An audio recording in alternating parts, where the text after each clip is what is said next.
মোহাম্মদ ফাহাদ নূর। আজকে আপনাদেরকে দেখাবো কিভাবে হোস্টিং গেট থেকে খুব সহজেই আপনি আপনার ওয়েবসাইটের মধ্যেই খুব সহজভাবে একটা ওয়ার্ডপ্রেস ইনস্টল করতে পারেন 5 মিনিটের মধ্যেই। তো সর্বপ্রথম আমরা চলে আসবো হোস্টিং গেটের সি প্যানেলে, এইচ প্যানেলে আর কি বলা হয় এটাকে। তারপরে যাব ওয়েবসাইটে, তারপরে ওয়েবসাইট লিস্ট। এখান থেকে আমরা যে ডোমেনের আন্ডারে আমরা ওয়ার্ডপ্রেস ইনস্টল করব ওই ডোমেনটার ড্যাশবোর্ডে যাব।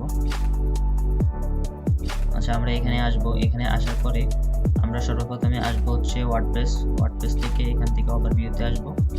তারপরে এখানে আমরা হচ্ছে টেস্ট এই ডোমেনটাকে সিলেক্ট করব। এটা হচ্ছে সাবডোমেনের আন্ডারে আছে। এটা সিলেক্ট করার পরে এখান থেকে আমরা যাব ইনস্টল ওয়ার্ডপ্রেসে, এখান থেকে ইনস্টলে দিব।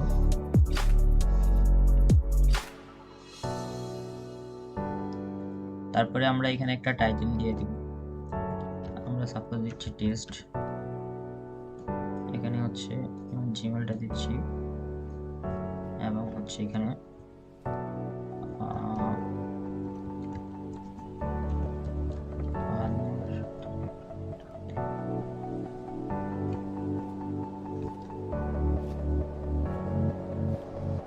তারপরে হচ্ছে ইনস্টল দিচ্ছি।